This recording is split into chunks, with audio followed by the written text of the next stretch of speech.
नमस्कार दोस्तों, स्वागत है आपका अपने YouTube चैनल में। मैं रितिका कश्यप आज आपको अपने YouTube चैनल पे, जैसे आपको अपने चैनल का नाम पता ही है, ग्रो मोर कंप्यूटर इंस्टीट्यूट, इस पे मैं आपको आज CCC के बारे में बेसिक से लेकर एडवांस तक की सारी चीज़ें बताऊंगी ताकि आपके माइंड में कोई भी डाउट ना रहे। क्योंकि हम लोग चाहते हैं इस कोर्स को करने के लिए, लेकिन हमें ये नहीं पता होता इसकी टाइम ड्यूरेशन क्या है, इसकी फीस कितनी लगती है, इसे हम कहाँ से करें और इसके पढ़ने का सही पैटर्न क्या है। ये पेपर ऑनलाइन होगा कि ऑफलाइन होगा। आपके जो भी क्वेश्चन, जो भी क्वेरीज होती हैं, मैं कोशिश करूंगी कि आपको इस वीडियो में कंप्लीट कर सकूं। और बाई चांस मुझसे अगर कोई भी आपकी जो पॉइंट है या क्वेश्चन है रह जाता है तो आप मुझे कमेंट बॉक्स में मैसेज करके या कमेंट करके बता दीजिए, तो मैं उस क्वेश्चन को भी आपका सॉल्व कर दूंगी। ठीक है, तो इसमें आपको हम पहली बात मैंने आपको बताया कि हम इसमें जानेंगे इसके बारे में, CCC के बारे में कि कोर्स बहरहाल है क्या। ठीक, अगर आपको इसकी कोई नोट्स चाहिए पढ़ने के लिए तो इस नोट्स को मैंने आपको अपने व्हाट्सएप चैनल पे प्रोवाइड कर दूंगी। तो अपने व्हाट्सएप चैनल पे आप एक बार ज्वाइन हो जाइए, तो आपको सारे नोट्स वहाँ पे मिल जाएंगे PDF के रूप में, जिसे आप इजीली पढ़ सकते हैं और आपको कोई भी प्रॉब्लम नहीं होगी। ठीक है, और आपको मैं लास्ट तक अपना व्हाट्सएप नंबर बता दूंगी जिससे आप आराम से ज्वाइन कर सकें। तो सबसे पहला क्वेश्चन आता है इस कोर्स को करने से पहले कि जो आपका ये CCC लिखा है, मतलब जो 3 बार हम C लिखते हैं, इसका फुल फॉर्म क्या होता है। तो आपका इसका फुल फॉर्म होता है कोर्स ऑन कंप्यूटर कॉन्सेप्ट। क्या होता है? कोर्स ऑन कंप्यूटर कॉन्सेप्ट, मतलब कंप्यूटर की बेसिक से आपको एडवांस तक के बीच का जो दायरा होता है, जो इन्फॉर्मेशन होती है, वो इस कोर्स में पूरी कवर की जाती है। ठीक है, तो आई होप आपको CCC का फुल फॉर्म समझ में आ गया होगा। क्या होता है कोर्स ऑन कंप्यूटर कॉन्सेप्ट। सबसे पहले जरूरी बात यही होती है कि जिस फील्ड में हम जा रहे हैं उसका हमें बेसिक स्ट्रक्चर पता हो। चलिए आगे देखते हैं। मैंने आपको पहले ही बताया था इस कोर्स के बारे में थोड़ा बहुत, आज मैं आपको डिटेल से बता दे रही हूँ। कोर्स कितने महीने का होता है, मतलब सबसे पहले हमने इसका फुल फॉर्म जान लिया है, तो हम देखेंगे इसका टाइम ड्यूरेशन क्या है, इसको करने में हमें कितना टाइम लगता है। तो कोर्स को करने में कितना टाइम लगता है ये, तो आपका जो कोर्स होता है वो आपका सिर्फ और सिर्फ 3 महीने का कोर्स होता है। अगर आप इसे घंटों में डिवाइड करें तो आपका कितना, 80 घंटे का। ठीक है, मतलब अगर आप इसे घंटों में डिवाइड करें तो आपका टाइम ड्यूरेशन ये है, और मंथ में करें तो ये मैक्सिमम आपके 3 महीने लगते हैं इस कोर्स को कंप्लीट करने में। अगर आप अच्छे से पढ़ेंगे तो आप इस कोर्स को 3 महीने के अंदर कवर कर सकते हैं। नेक्स्ट टॉपिक अपना आता है CCC कोर्स करने से क्या फायदे होते हैं। देखिए दोस्तों, जब तक हमें किसी चीज़ के फायदे ना पता हों तब तक उसे करने में हमें इंटरेस्ट नहीं आता। कॉमन सी बात है कि हम लोग कोई भी काम करते हैं तो अपने प्रॉफिट के लिए, तो इससे आपको क्या क्या प्रॉफिट है सबसे पहले हम उसे जान लेते हैं, ताकि आपको आगे की जो इन्फॉर्मेशन है उसको लेने में या समझने में आपको इंटरेस्ट आए और आगे चल के आपके लिए बेनिफिट हो। चलिए तो देखते हैं इसमें क्या है। CCC कोर्स करने से क्या फायदे होते हैं। CCC कोर्स करने से आपको एक कंप्यूटर डिप्लोमा सर्टिफिकेट मिलता है। आपको क्या मिलता है? एक कंप्यूटर डिप्लोमा का सर्टिफिकेट मिलता है, जिससे आप बहुत सारी सरकारी व प्राइवेट नौकरियों में आवेदन कर सकते हैं। मतलब क्या है, आप इसमें सरकारी प्लस प्राइवेट सेक्टर में जॉब कर सकते हैं आसानी से। ठीक है, जिस जॉब, ऐसी बहुत सारी जॉब हैं, जैसे मैंने यहाँ पे आपको एग्जांपल दिया है, आपका नेपाल का हुआ, ग्राम विभाग जो अधिकारी होता है उसका हुआ, वीडियो का हुआ। इसमें जो बहुत सारे आपकी ऐसी पोस्ट होती हैं जो आपका बिल्कुल मिनिमम, अगर मिनिमम में बात करूं, आपका मिनिमम कोर्स CCC बोला जाता है। मतलब आपको कम से कम इतनी नॉलेज होनी चाहिए कंप्यूटर के बारे में कि कंप्यूटर क्या है, इसे कैसे ऑपरेट किया जाता है, क्या क्या फंक्शंस होते हैं, ये सारी आपको बेसिक नॉलेज इस कोर्स के थ्रू मिल जाती हैं। तो इन सभी जॉब के लिए आपके लिए कंपलसरी कर दिया गया है CCC कोर्स। ठीक है, और भाई जितना टाइम हम इस कोर्स को लेट में जानेंगे, जितना टाइम बाद हम इसके बारे में जानेंगे, उतनी इसकी जो फीस होती है वो बढ़ती जाएगी। तो अगर हम वक्त के साथ में इसको कर ले तो ज़्यादा बेटर है। तो मैं आपको सजेस्ट करूंगी, ये कम टाइम का कोर्स है, सिर्फ 3 महीने देने हैं आपको, और आपको एक सर्टिफिकेट प्रोवाइड किया जाएगा। जैसे आप 10th 12th करते हैं आपको एक मार्कशीट मिलती है, वैसे ही आपको ग्रेड के साथ में एक सर्टिफिकेट मिलेगा, जिसे आप प्राइवेट तथा गवर्नमेंट सेक्टर में उपयोग कर सकते हैं। ठीक है, फिर अब ये हमारे माइंड में क्वेश्चन आता है कि जो आपका CCC कोर्स होता है वो कहाँ से करें। ठीक है, हमने इस कोर्स के बारे में जान लिया, लेकिन अब हम करें कहाँ से, वो हम जानते हैं कि इस कोर्स को हम कैसे करें और कहाँ से करें। ठीक है, तो इसके भी आपके पास 2 ऑप्शन होते हैं। अपनी लाइफ में जो अपनी पूरी लाइफ होती है वो स्ट्रगल ऑप्शन से भरी होती है। तो इसमें भी आपके लिए ऑप्शन आता है, एक तो आप इसे सेल्फ से कर सकते हैं, दूसरा ऑप्शन होता है आपके पास कि आप इसे इंस्टीट्यूट के द्वारा भी कर सकते हैं। सेल्फ का मतलब क्या है, जैसे मैं आपको ऑनलाइन पढ़ा रही हूँ, ऑनलाइन इसके बारे में इंफॉर्मेशन दे रही हूँ, वैसे हमारे यूट्यूब चैनल पे CCC के जो क्वेश्चंस होते हैं, जो भी सिलेबस है वो भी प्रोवाइड कराया जाता है। आप चाहें तो घर बैठे ऑनलाइन भी पढ़ सकते हैं, बुक्स ले सकते हैं, अनसॉल्व ले सकते हैं, मतलब ऑल ओवर आपको पूरी जो भी तैयारी करनी होगी वो खुद से करनी होगी, ठीक है। और दूसरा आपका तरीका क्या होता है कि आप किसी इंस्टीट्यूट के हिसाब से करते हैं, मतलब किसी इंस्टीट्यूट के थ्रू करते हैं, ठीक है। अब इसमें क्या है, आपको एक इंस्टीट्यूट वाला जो होता है वो आपको पूरा प्रैक्टिकल करवाता है, ठीक है, आपकी थ्योरी प्रैक्टिकल, और आपका पेपर ऑनलाइन से लेके आपका जो एडमिट कार्ड आता है वो सारी चीज़ें वो आपको इंस्टीट्यूट के थ्रू प्रोवाइड की जाती हैं, ठीक है। अब इसमें आपको ये चीज़ तो कंफर्म हो गई, आपको जो सुटेबल लगे आप वैसे कर सकते हैं। वैसे मैं सजेस्ट करूंगी आपको कि आप इंस्टीट्यूट वाइज करें, लेकिन अगर आपको आसपास में कोई इंस्टीट्यूट नहीं है तो आप ऑनलाइन भी कर सकते हैं, मतलब आप अपना जो भी फॉर्म है उसे भी किसी भी जनसेवा केंद्र से आप उसे ऑनलाइन करवा सकते हैं। उसके बाद में आप इसे आराम से यूट्यूब से और घर बैठे आराम से आप इसको पढ़ाई कर सकते हैं, उसको कंप्लीट कर सकते हैं, ठीक है। चलिए आगे देखते हैं कि इसकी फीस क्या होती है, ठीक है। अब भाई ये तो हमने जान लिया कि इसे हम कहाँ से करें, अब चलते हैं इसकी फीस के बारे में देखते हैं। CCC कोर्स करने के कितने पैसे लगते हैं, मेन चीज आती है यहाँ पे फीस, मनी प्रॉब्लम, ठीक है। तो मैंने जैसे आपको दो ऑप्शन बताए थे, वैसे ही आपके जो दो ऑप्शन है उसमें फीस के भी दो ऑप्शन है, ठीक है। अगर आप इसको सेल्फ से करते हैं,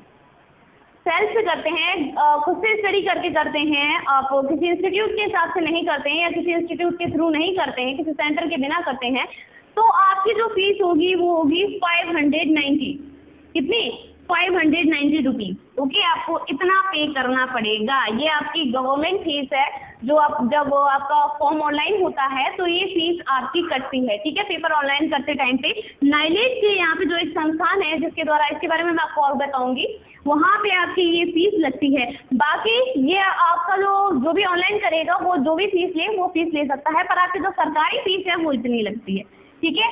आगे हम देखते हैं, अगर आप किसी इंस्टीट्यूट के यहाँ से करते हैं तो मैं आपको मिनिमम बता रही हूँ, मिनिमम प्राइस है आपका ये कितना 2000, मतलब आपका जो मिनिमम प्राइस है वो 2000 है। इसके अपर वो कितना भी ले सकता है, वो इंस्टीट्यूट की क्वालिटी पे डिपेंड करता है कि आपको प्रैक्टिकल कितना अच्छा दे रहा है, कितने अच्छे से आपको टाइम दे रहा है, कितनी अच्छी चीज़ों को एक्सप्लेन कर रहा है, उसके अकॉर्डिंग वो अपने हिसाब से फीस ले सकता है, पर मैं आपको मिनिमम फीस बता रही हूँ 2000, ठीक है। चलिए आगे देखते हैं। आगे अपना आता है CCC कोर्स कितनी बार कर सकते हैं, ठीक है।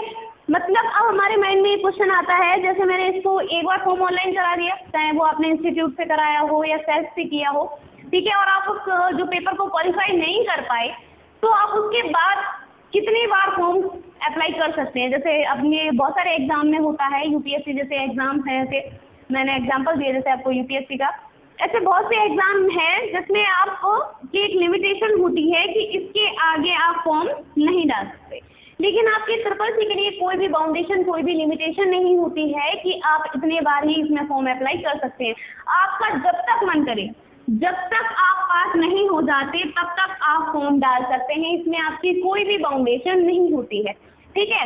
पास होने के अलावा भी आप कर सकते हैं, जैसे आप पास हो गए, आपके मार्क्स अच्छे नहीं आए हैं, जैसे बहुत सारे लोग होते हैं इंटर हाई स्कूल में, उनके अगर परसेंटेज मार्क्स अच्छे नहीं आए तो वो दोबारा कर लेते हैं, ठीक है। तो अगर आपके मार्क्स अच्छे नहीं आए, आप सेटिस्फाइड नहीं हैं अपने मार्क्स से, तो आप इस फॉर्म को दोबारा भी ऑनलाइन कर सकते हैं, मतलब इसमें किसी भी प्रकार का कोई भी बाउंडेशन नहीं है, ठीक है।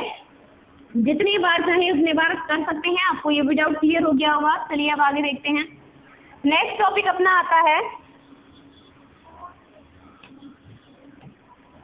कि CCC जो आपका कोर्स होता है, CCC कोर्स का पेपर और समय क्या होता है, मतलब आपका जो पेपर होता है, क्वेश्चन पेपर होता है, उसका टाइम ड्यूरेशन आपको कितनी मिलती है और ये आपको पेपर कैसे कराया जाता है, ठीक है। तो आपका जो पेपर होता है वो कैसे होता है, ऑनलाइन होता है। कैसे होता है, ऑनलाइन, मतलब आपको ऑनलाइन कंप्यूटर पे एग्जाम देना होता है। आपको जो आपकी जैसे नोटबुक होती है या क्वेश्चन पेपर होता है वो उस पर रिटन एग्जाम नहीं है, आपका पेपर ऑनलाइन होता है। और इसमें जो आपको टाइम ड्यूरेशन मिलता है वो 90 मिनट्स का मिलता है। कितने का मिलता है, 90 का, ठीक है। ये आपका टाइम ड्यूरेशन होता है। उसके बाद में आपके जो कुल क्वेश्चन होते हैं वो कितने होते हैं, मतलब आपको 100 क्वेश्चन मिलते हैं, जो हर एक क्वेश्चन आपका 1 नंबर का होता है। मतलब इस हिसाब से आपके पूरे जो क्वेश्चन पेपर का मार्क्स होता है वो कितना होता है, 100 नंबर, मतलब कि आपका जो 100 नंबर का पूरा पूर्णांक होता है। कितने नंबर का, 100 नंबर का आपका पूरा पूर्णांक होता है। वो भी आपका जो पेपर होता है वो MCQ वाइज होता है, मतलब आपको उसमें एक क्वेश्चन होते हैं, 4 ऑप्शन होते हैं, और उन चारों ऑप्शन में एक ऑप्शन को आपको टिक लगाना होता है। आई होप आपका ये डाउट क्लियर हो गया होगा कि आपका ये पेपर ऑफलाइन होता है या ऑनलाइन। तो आपका पेपर कैसे होता है, ऑनलाइन। चलिए, और इसमें आपके ट्रू फॉल्स होते हैं, मतलब आपके मिक्स में क्वेश्चन आते हैं, और आपका MCQ और ट्रू फॉल्स, ओके, जिसमें आपके ऑप्शन होंगे, उनमें से आपको करेक्ट ऑप्शन को टिक करना होगा। उसके बाद अपना नेक्स्ट क्वेश्चन है कि जो आपका CCC पास करने के लिए हमें कितने नंबर चाहिए होते हैं, मतलब हमारे पास कितने मार्क्स होने चाहिए, हमारी कितने नंबर आए 100 में से कि जो हम पेपर को पास कर सकें। तो इसमें साफ साफ मैंने आपको मेंशन किया है, कम से कम आपके 50 मार्क्स होने चाहिए, मतलब आपके 50 नंबर होने चाहिए, तभी आप इस पेपर को क्वालिफाई कर सकते हैं। अगर 50 से आपका 1 नंबर भी कम है तो आप इस पेपर को पास नहीं कर सकते, आप इसमें क्या हो जाएंगे, फेल हो जाएंगे, ठीक है। तो इसमें क्या बताया है आपका कि आपका जो 50 नंबर पे आप क्वेश्चन पेपर को क्वालिफाई करेंगे, जिसमें आपकी कौन सी ग्रेड बनेगी, D ग्रेड, मतलब तब आपके सर्टिफिकेट में आपको D ग्रेड मेंशन करके दी जाएगी, ठीक है। मतलब पास करने के लिए आपको मिनिमम मार्क्स कितने चाहिए, 50 मार्क्स चाहिए होते हैं क्वेश्चन पेपर को पास करने के लिए। चलिए अब आगे देखते हैं, और इसके हिसाब से मैंने आपको ग्रेड मेंशन की है कि आप कितने मार्क्स लेके आएंगे तो आपको कितनी कौन सी ग्रेड मिलेगी, ठीक है। देखिए, पासिंग ग्रेड मैंने यहाँ पे आपको मेंशन की है, चाहे तो आप इसका स्क्रीनशॉट ले सकते हैं ताकि आप इसको आराम से देख सकें और किसी को बता भी सकें। जैसे आप वीडियो को शेयर कर दीजिएगा ताकि आपके जो फ्रेंड्स हैं वो इस कोर्स को करना चाहते हैं तो उन्हें भी इन्फॉर्मेशन मिले। तो जैसे आपको 50 से 54 तक मार्क्स लेते आते हैं तो आपको मिलती है कितनी, D ग्रेड, मतलब यहाँ से यहाँ तक आपका मार्क्स तो D ग्रेड, ठीक है। 55 से लेके 64 तक तो आपको मिलती है C ग्रेड, फिर आपकी B ग्रेड, और फिर आपकी आती है A ग्रेड, और सबसे सुपर आपकी मतलब आती है S ग्रेड। कितना, 85 से लेके 100 तक अगर आप स्कोर करते हैं तो आपकी जो उसमें ग्रेड आपके सर्टिफिकेट में मेंशन होके आएगी, तो आपकी S ग्रेड मेंशन होके आएगी कि आपने बहुत ही अच्छा प्रदर्शन किया है। और आप अगर सर्टिफाइड नहीं होते हैं, आपने पहली बार में अटेम्प्ट किया है, पहली बार पेपर दिया, अब D ग्रेड आई है तो कोई प्रॉब्लम नहीं। जैसे मैं आपको पहले बता चुकी हूँ, आप जितनी बार चाहें उतनी बार पेपर दे सकते हैं और आप यहाँ तक का सफर आराम से कंप्लीट कर सकते हैं, ठीक है। वैसे मैं आपके लिए दुआ करूंगी कि आपको फर्स्ट अटेम्प्ट में ही आपकी जो ये ग्रेड है वो S ग्रेड आए। तो मुझे आप पे यकीन है कि आप इतनी शिद्दत के साथ में जब ये वीडियो देख रहे हैं तो उतनी शिद्दत के साथ आप पढ़ाई भी करेंगे ताकि आप इसको अच्छे से क्वालिफाई कर सकें, ठीक है। फिर हमारे लिए क्वेश्चन एक आता है कि इसको हमें अगर ऑनलाइन करना है, इस कोर्स को करना है तो हमारी क्वालिफिकेशन क्या होनी चाहिए, ठीक है। मतलब हम कितने, हमारी क्वालिफिकेशन होनी चाहिए, CCC के लिए क्या क्वालिफिकेशन होनी चाहिए, ठीक है। CCC कोर्स कौन कौन कर सकता है, ठीक है। 2 क्वेश्चन हैं आपके यहाँ पे, तो आपको मैं बता दूं कोई भी कर सकता है, इसमें कोई भी बाउंडेशन नहीं है कि आपको ये मेल फीमेल या फिर मैथ वाले या बायो वाले या कॉमर्स वाले या आर्ट साइड वाले ये लोग नहीं कर सकते, ऐसा कुछ भी नहीं है। इसको आप कोई भी कर सकता है, इसमें कोई भी फाउंडेशन नहीं है, ठीक है। और आपके लिए इसमें जो मिनिमम क्वालिफिकेशन वो है 8, ठीक है। मतलब 8 से लेके आपका यहाँ से ग्रेजुएशन तक का जो भी आपने पढ़ाई की हो ग्रेजुएशन में, कोई भी व्यक्ति इस कोर्स को आराम से कर सकता है। इसमें कोई भी मैटर नहीं करता है कि आपके पास बायो है और आपके पास मैथ है कि आपके पास कॉमर्स है कि होम साइंस है, कोई मतलब नहीं है। आप आराम से इस कोर्स को कर सकते हैं, ठीक है। मतलब इसमें कोई भी फाउंडेशन नहीं है, ठीक है। काफ़ी सारी छूट है इस कोर्स के लिए, तो आपसे मैं उम्मीद करती हूँ कि इस वीडियो के बाद में आपकी काफ़ी सारी हेल्प होगी और टाइम से आप ये फॉर्म ऑनलाइन कर देंगे। चलिए, उसके बाद हम जान लेते हैं कि इसका सिलेबस क्या है, मतलब हमें क्या क्या पढ़ना पड़ेगा इस कोर्स को करने के लिए, इस पेपर को क्वालिफाई करने के लिए हमें क्या क्या पढ़ना पड़ेगा। तो इसका जो सिलेबस है उसे देखेंगे हम। इसका पेन का कलर चेंज कर लेती हूँ ताकि आपको ये चीज़ें अच्छे से समझ में आए। चलिए देखते हैं क्या है। आपका जो फर्स्ट चैप्टर है मैंने उसको चैप्टर वाइज इसमें डिवाइड किया है। थोड़ा थोड़ा मैं हिंट दे रही हूँ कि आपको इसमें क्या पढ़ना होगा। वैसे मैं सारी वीडियो अपने चैनल पर प्रोवाइड कर दूंगी तो आपको कोई प्रॉब्लम नहीं होगी। क्या है, सबसे पहले कंप्यूटर का परिचय, आपको कंप्यूटर का बेसिक परिचय देखना होगा। फिर इसके बाद में आता है आपको ऑपरेटिंग सिस्टम। ऑपरेटिंग सिस्टम के बाद में आपको पूरा पढ़ना होगा लिब्रा ऑफिस। क्या, लिब्रा ऑफिस, ये पूरा एक पैकेज होता है। इसके जो कंपोनेंट हैं ये तीनों चैप्टर वही हैं, यहाँ से लेके यहाँ तक, ठीक है। मतलब यहाँ से आपका 3rd पॉइंट से लेके 5 पॉइंट तक ये आपका पूरा लिब्रा ऑफिस के जो ऑप्शंस होते हैं, ये पैकेज के जो कंपोनेंट हैं वही हैं। जैसे कि आपका है वर्ड प्रोसेसिंग, जिसे हम राइटर बोलते हैं, ठीक है। इम्प्रेस, जिसे हम कैल्क बोलते हैं। फिर आता है आपका प्रेजेंटेशन, जिसे हम इम्प्रेस बोलते हैं, ठीक है। आपका मतलब जो कैल्क जो स्प्रेडशीट उसे हम कैल्क बोलते हैं, मैं फिर दोहरा दे रही हूँ। जो आपका वर्ड प्रोसेसिंग है उसे हम राइटर बोलते हैं, जो आपका प्रेजेंटेशन है उसे हम इम्प्रेस बोलते हैं। मतलब आपको ये जो 3 वो जो आपके चैप्टर हैं, वो जो चैप्टर में डिवाइड किया गया वो आपके सॉफ्टवेयर के मतलब एक पैकेज के कंपोनेंट हैं जो आपको पढ़ने हैं, ठीक है। और इन सभी में काम अलग अलग है, वो आप जब पढ़ेंगे तो आपको खुद ब खुद पता चल जाएगा, ठीक है। उसके बाद में आपको पढ़ना होगा इंटरनेट और www के बारे में। मतलब आपने देखा होगा हर एक जीमेल के मतलब किसी भी लिंक के आगे आपके www लिखा होता है, उसका मतलब क्या होता है, क्या यूज होता है, वो सारी चीजें आपको चैप्टर नंबर 6 में समझाई जाएंगी। उसके बाद में चैप्टर 7 आता है आपका ईमेल, सोशल नेटवर्किंग और ई-गवर्नेंस सर्विस, ठीक है। आपको क्या बताएंगे, ईमेल के बारे में बताएंगे, आपको सोशल नेटवर्किंग के बारे में बताया जाएगा इसमें, और बताया जाएगा आपको ई-गवर्नेंस सर्विस के बारे में। मतलब आपकी जो इंटरनेट के माध्यम से जो सर्विस होती है वो किस तरीके से प्रोवाइड की जाती है और क्या क्या सर्विस हैं, वो सारी चीज़ें आपको चैप्टर नंबर 7 में बताई जाएंगी। उसके बाद में आता है आपका चैप्टर नंबर 8, ठीक है।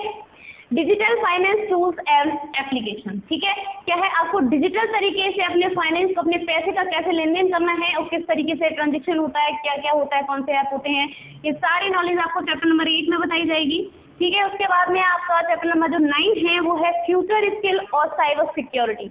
क्या है, फ्यूचर स्किल और साइबर सिक्योरिटी, ठीक है। ये आपका कौन सा चैप्टर नंबर 9 है। आपका जो एक नया ऐड हुआ है इसमें चैप्टर नंबर 10, इसमें आपको AI के बारे में थोड़ा और एडवांस तरीके से बताया गया है। फिलहाल इसका अपडेट और सिलेबस में नहीं आया है, पर बाई चांस 1-2 क्वेश्चन आ जाते हैं करंट के अकॉर्डिंग, तो वो क्वेश्चन भी मैं आपको मेंशन कर दूंगी। चलिए आगे देखते हैं। अपनी जो लास्ट स्लाइड है इसके बारे में हम जानेंगे कि आपका जो CCC फॉर्म होता है वो कब भरा जाता है। अब हमें सारी नॉलेज हमको पता चल गई है, तो हम ये देख लेते हैं सर हम इसको ऑनलाइन कब करें, मैम इसको हम ऑनलाइन कब करें, ये कब ऑनलाइन किया जाता है। तो उसके लिए मैं यहाँ हूँ, मैं आपको बताती हूँ। चलिए, जो आपका फॉर्म होता है वो आपका हर महीने ऑनलाइन किया जाता है, आपको परेशान होने की कोई ज़रूरत नहीं है। जैसे आप अदर कंपटीशन की तैयारी कर रहे हैं, अभी आपका कोई एग्जाम है तो कोई बात नहीं है, इसका फॉर्म हर महीने भरा जाता है, आप जब चाहें तब इसका फॉर्म भर सकते हैं, ठीक है। और तीसरे महीने में इसका एग्जाम होता है, मतलब जिस मंथ आपने और आपका जो फॉर्म है वो ऑनलाइन किया जाएगा। जैसे अभी जुलाई चल रही है 2024, ठीक है। जुलाई में अगर आपने अभी अपना फॉर्म ऑनलाइन किया है, आपका सितंबर में एग्जाम होगा। कब होगा, सितंबर में। मतलब आपको एक तरीके से बोला जाए तो 3 मंथ पूरे मिल जाएंगे पढ़ने के लिए। आप आराम से अपना कोर्स 3 मंथ में कंप्लीट कर सकते हैं अगर आप अच्छे से पढ़ेंगे। मेरे हिसाब से तो ये बिल्कुल कॉमन है, आपको इसके बारे में पता होना चाहिए, क्योंकि इसको आपको अपने फ़ोन को किस तरीके से सिक्योर रखना है, अपनी पीसी को कैसे कंट्रोल करना है, आपके साथ कोई फ्रॉड ना हो जाए, किस तरीके से हर एक चीज़ को मैनेज किया जाता है, क्या अपने जो टूल्स चल रहे हैं IT कितना आगे बढ़ चुका है, ठीक है। इन सब के बारे में आपको बेसिक से लेकर एडवांस तक इसमें नॉलेज मिल जाएगी, ठीक है। तो मैं आपको यही सजेस्ट करूंगी कि टाइम रहते आप उसको कर ले, ताकि इसके बारे में आपको नॉलेज हो और आप इससे जो बड़े बड़े कोर्सेज हैं उसके बारे में जान सकें। तो थैंक यू फॉर वॉचिंग, और अपने चैनल को लाइक से सब्सक्राइब करिए ताकि आपके जो दोस्त हैं उनको भी इसके बारे में पता चले। धन्यवाद।